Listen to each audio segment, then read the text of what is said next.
இந்த கௌரவ சபையினுடைய தவிசாளர் அவர்களே, ஏனைய கௌரவ உறுப்பினர்களே, ஊழியர்களே,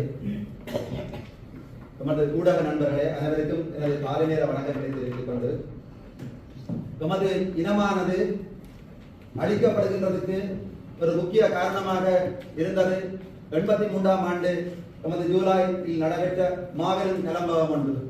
அதற்கு முன் 54ஆம் ஆண்டுகளில் இருந்து நமது இனத்துக்கான அடக்குமுறை சுதந்திர விலகை சுதந்திரமடைந்த காலத்திலே இருந்து அடக்குமுறைக்கு நாங்கள் உட்பட்டிருந்த போதிலும் பாரிய ஒரு இன அழிப்பாக, இன கலவரமாக நமது பல முதலாளிகள் அனைவருமே இந்த பகுதியில் இருந்து நமது இலங்கையுடைய எல்லா பாகத்திலும் இருந்து விரட்டி அடிக்கப்படுகின்ற அந்த காரணமாக இருந்தது அந்த ஜூலை கிளம்பகம்.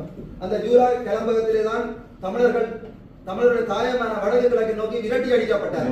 அந்த நீங்கள் கூட்ட விதி அஜெண்டாவுக்கு மாறாக நீங்கள் எடுத்துள்ள மாறியல் இது அஜெண்டாவை குழப்பி விவாத பொருளாக மாறும்.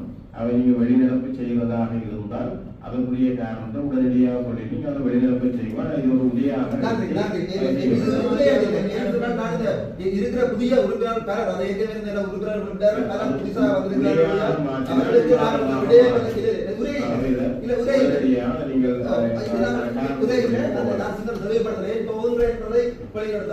விளங்கப்படுத்த வேண்டும். மற்றது ஊடகங்கள் இருக்கிறார்கள், ஏனைய புதிய உறுப்பினர்கள் பல கட்சிகளை சேர்ந்து வந்திருக்கிறார்கள். எல்லாம் தமிழ் தேசியத்தை பற்றிய உரையாற்றி கொண்டிருக்கிறார்கள். அவருடைய சிந்தனையில் ரத்த ஓட்டத்திலுமே தமிழ் தேசியம் தான் இருக்கின்றது.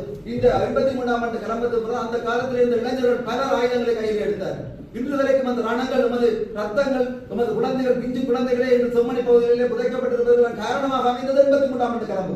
அந்த பாதிக்கப்பட்டவர்கள் பல குழுக்களாக தமிழர்கள் ஆயுதங்கள் குழுக்களாக இருந்தது. இன்று நாங்கள் கட்சிகளாக பல பேதப்பட்டிருக்கின்றோம். ஆனால் ஒற்றுமையாக முடியாமல் இருக்கின்றது. அதே ரத்தம் 83ஆம் ஆண்டு நாள் எதிர்ந்த காரணத்துக்கான இந்த போராட்டத்தை ஆரம்பித்தோம்.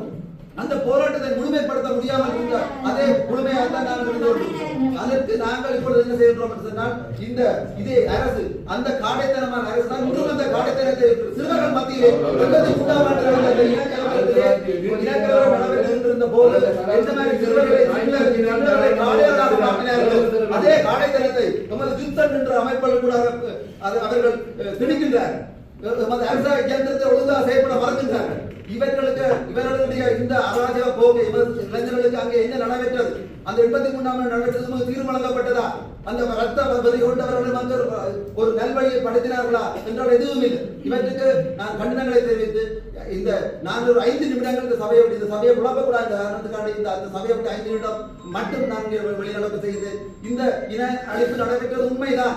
இன்றும் அதுக்கு அந்த தீர்வு கிடைக்கவில்லை என்று விரும்புகின்றவர்கள் ஒரு 5 நிமிடம் இந்த சபையை விட்டு வெளிநடத்தை சேர்ந்து வருமாறு கேட்டுக்கொள்ளும். இது கவிதாளர் கருணாநிதி உண்ணாவிரதமா இருக்கிறார். கருணாநிதி உண்ணாவிரதமா இருக்கு. இதுக்கு விவாதம் வைக்காதையோ அடுத்த கூட்டாளி அதை வெளிநடப்பு செய்துட்டு போறேன்.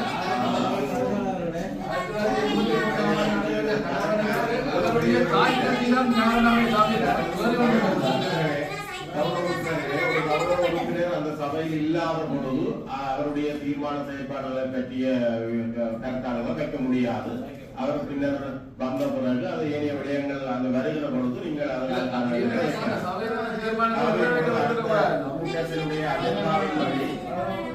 அஜெண்டாவின் வழியான வெளிநடப்பு செய்யறதுக்கு அவர் காரணத்தை சொல்லிட்டு போகலாம். அது அவருக்குரிய உரிமை. காரணத்தை சொல்லிட்டு போறேன்.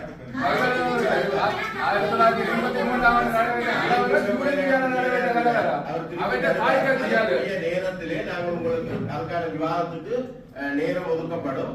நீங்கள் அந்த நேரத்திலே அது சம்பந்தமான கருத்துக்களை முன்வைக்கலாம்.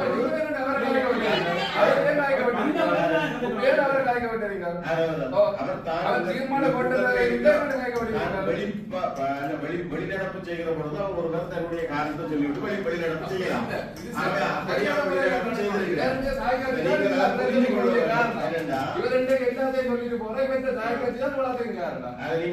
திருப்பி அவர் வருவார். நாங்கள் அதுக்குரிய டைம் தருவோம். ஏனைய விவாதங்களுக்குரிய நேரம்